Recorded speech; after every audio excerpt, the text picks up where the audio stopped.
Hey everyone, welcome back. So today we're going to be talking about how to brainstorm ideas and then ultimately take those ideas and create posts out of them. Okay, I want you to watch till the end because at the very end of this video, I'm going to give you a link to a resource where you can use that resource as a valuable next step in brainstorming ideas and creating posts. So let's get into it. So when you're thinking about different ideas to brainstorm and what to come up with, you want to think about what you're doing at your firm, okay? A really easy one is, what are you doing today, right? Start to document some of that stuff, right? What are things that you can publicly tell people about? If someone were to say, hey, what did you do in your job today? Write that down. That's a great topic. Or maybe it's the week. Maybe you're doing something at the end of the week or the beginning of the week. Things that are more public facing within the community. Those are great things to create topics with your post about. You can also talk about maybe an event you're doing next month, or did you just sign up for a parade that's going on next month? These are the things that you want to start talking about. Now we're going to have a topic next week on this and give you some more information about how to talk about your firms. Some other things, local and national trends around death, right? If there's any type of topic around death, those are great things to be putting out posts about, right? So there's a Netflix series right now, it's called Dead to Me. Watch that, think about some ideas from that and say, hey, does anyone else relate to this? Here's some great things that they're teaching about grief in the Netflix series Dead to Me, right? You want to use the marketing dollars that Netflix is putting into Dead to Me and utilize that for your own firm and piggyback along that conversation that's being about that. Also, celebrity deaths. If you didn't just talk or have a post about Doris Day, you need to be, okay?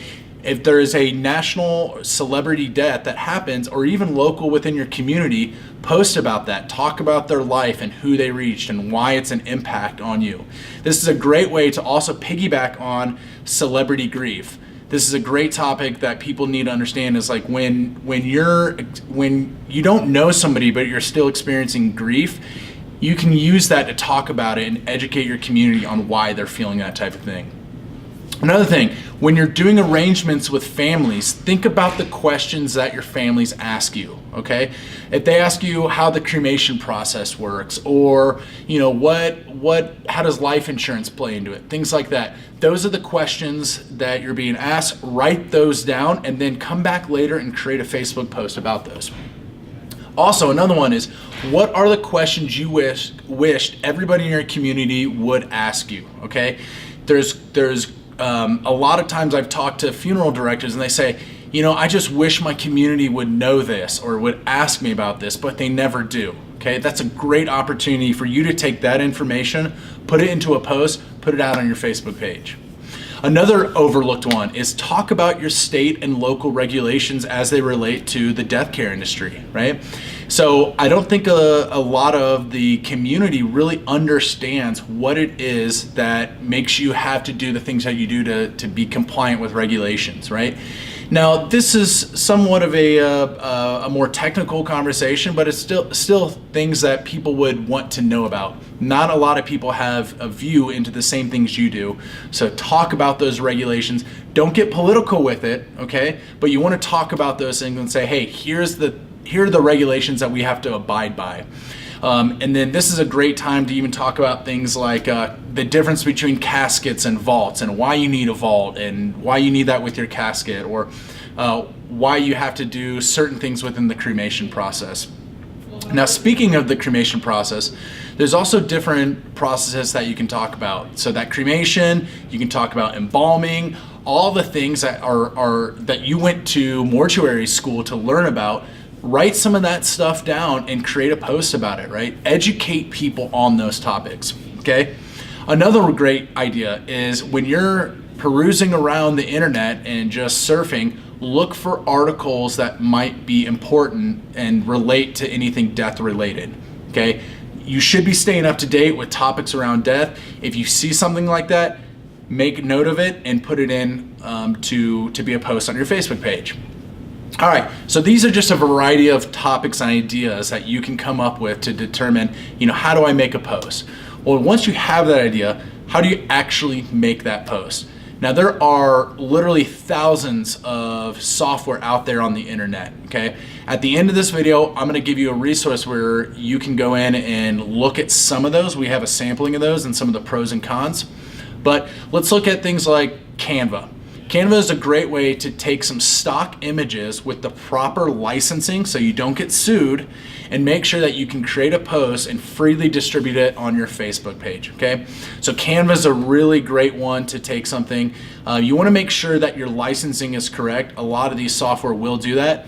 That also means don't go in and steal an image that you find on the internet. Whether it's on somebody's Facebook page or their website or somewhere, you can't steal content. You have to make sure that it's licensed, because you can get in trouble with that, and there are actual fines associated with that if you get caught.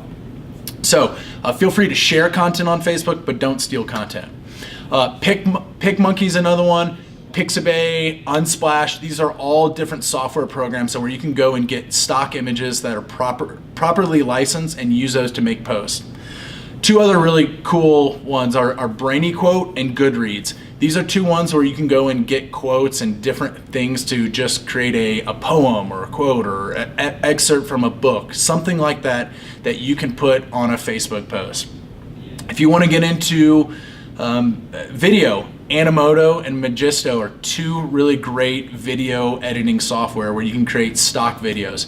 They make this extremely easy these days, so if you have an idea that you don't think can be expressed with just an image, I would say definitely go into looking at it from a video perspective.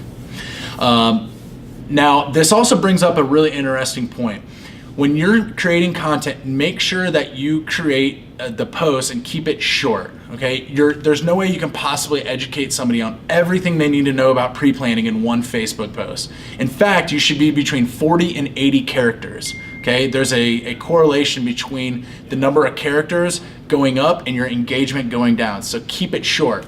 If you want to educate people on a lot more of that topic, you got to take it from Facebook to another means, and that's where email really comes in handy, okay? So if somebody shows interest in one topic that you're putting out on your Facebook page, provide them an option to send them email with more information on that topic, okay?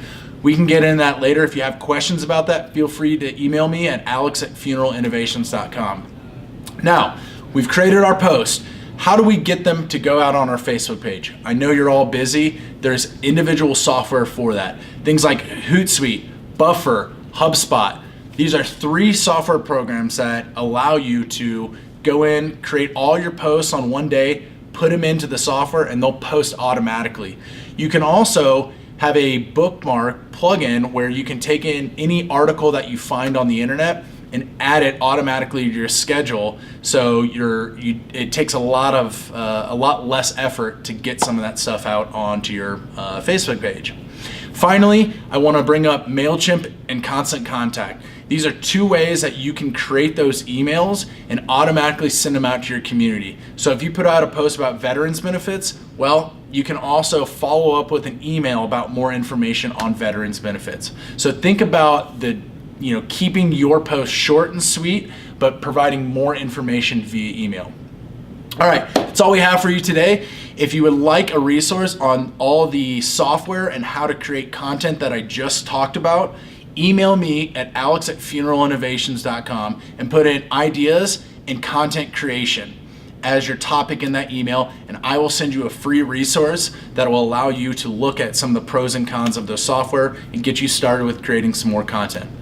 Next week, stay tuned. We're going to be talking more about how to highlight your firm through content and not look narcissistic or not look like you're talking about yourself too much, but actually use that as a valuable resource to reach out to your community. Stay tuned. We'll see you next week.